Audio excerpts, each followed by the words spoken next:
والصلاة والسلام على رسوله الكريم أما بعد فقال النبي صلى الله تعالى عليه وسلم ما مررت على ملأ من الملائكة في سماء من السماوات إلا قال يا رسول الله عليك بالحجامة۔ یہ میں نے ایک حدیث پاک پڑھی ہے، مجھے الفاظ پورے یاد نہیں، میں نے مفہوماً اس حدیث کو عربی میں پڑھا ہے کہ خلاصہ یہ کہ آپ نے فرمایا کہ میں جب معراج پہ گیا تو جس آسمان سے گزرا اس آسمان کے فرشتوں نے مجھے کہا یا رسول اللہ آپ حجامہ ضرور کروایا کریں، جس کو ہم کپنگ کہتے ہیں۔ یہ فطری طور پر طبعی علاج ہے جسم کی تمام امراض کے لیے، اور ہمارے ملک میں اس کا زیادہ رواج نہیں۔ میں نے آج حجامہ پہ اس لیے یہ کلپ ریکارڈ کروایا کہ آج میں نے خود، یہاں میرے یہ دو نشان آپ کو نظر آ رہے ہوں گے، یہ حجامہ کے ہیں، میں نے آج کروایا تھا۔ تو اللہ کے نبی نے آخری سفر میں، حج کے سفر میں بھی یہ جو پاؤں ہیں اس کے یہاں پر آپ نے حجامہ ادھر اور ادھر کروایا تھا حجۃ الوداع میں احرام کی صورت میں۔ تو یہ تقریباً ان مرضوں کا علاج ہے جس کا نہ ڈاکٹروں کے پاس ہے کوئی سبب علاج، بہتر علاج، نہ کوئی طبیبوں کے پاس ہے، نہ ہومیوپیتھک کے پاس ہے، لیکن اللہ کے فضل و کرم سے حجامہ ایسی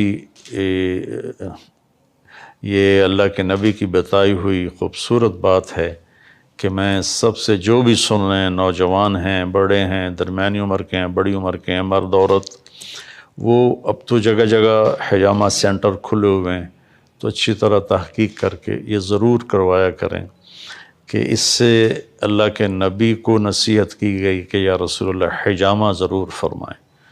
تو آپ نے ساری زندگی پھر حجامہ کروایا۔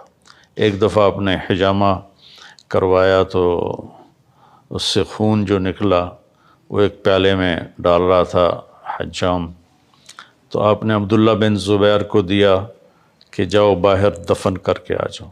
وہ باہر گئے اور پی کے آ گئے۔ تو آپ نے پوچھا کیا کیا؟ دفن کر دیا؟ کہا جی وہاں دفن کیا ہے جہاں کوئی دیکھ بھی نہ سکے کبھی۔ کہا لگتا ہے لعلہ کا شریف تھا، لگتا ہے تو نے پی لیا؟ کہا جی ہاں پی لیا ہے۔ کہا بربادی ہے لوگوں کے لیے تیری قوت اور طاقت۔ تو پھر حضرت عبداللہ بن زبیر نے مختلف میدانوں میں جو کفار کے خلاف، رومن امپائر کے خلاف اور پرشین امپائر کے خلاف جنگیں لڑیں اور اس میں بہادری کے جوہر دکھائے۔ ان کے سامنے کوئی کھڑا نہیں ہو سکتا تھا، ان کے سامنے کوئی ٹک نہیں سکتا تھا۔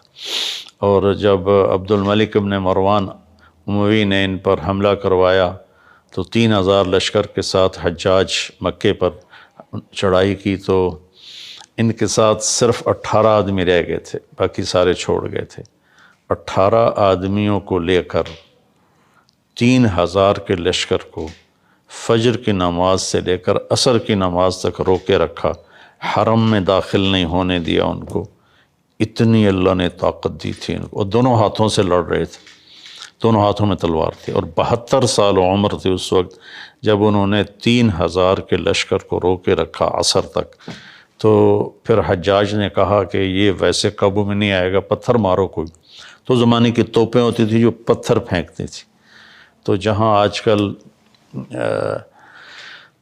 حکومت سعودیہ کے مہمان ٹھہرتے ہیں، ہوٹل ہے جبل ابی قبیس، یہاں پر انہوں نے وہ توپیں نصب کی اور اوپر سے پتھر پھینکنے شروع کیے۔ وہ پتھر نے وہ اتنے بڑے بڑے پتھر پھینکتی تھی، تو ایک پتھر ایسا نشانے پہ فٹ ہوا کہ یہاں آ کے لگا، یہاں لگا تو سیدھا پیچھے کی طرف گرے، اور یہ شعر پڑھے اسماء قتلت لا تبکینی لم یبک الا حسبی و دینی وصارم اللعنت بہ یمینی۔ اسماء والدہ کا نام ہے، ابوبکر صدیق رضی اللہ عنہ کی بیٹی، حضرت عائشہ کی بہن، ماں 2 تھیں اور باپ ایک۔ اسماء اگر اب میں قتل کیا جاؤں تو رونا نہیں، میرا سب نے ساتھ چھوڑا، میری تلوار نے اور میرے دین نے میرا ساتھ دیا، باقی سب چھوڑ گئے، اور پھر سوڈانیوں نے بڑھ کر آپ کو شہید کر دیا۔ تو یہ حجامہ بہت اعلیٰ چیز ہے، میں سب سے عرض کروں گا، عورتوں سے بھی اور مردوں سے بھی، کہ اس کا اہتمام کریں، بہت فوائد ہیں۔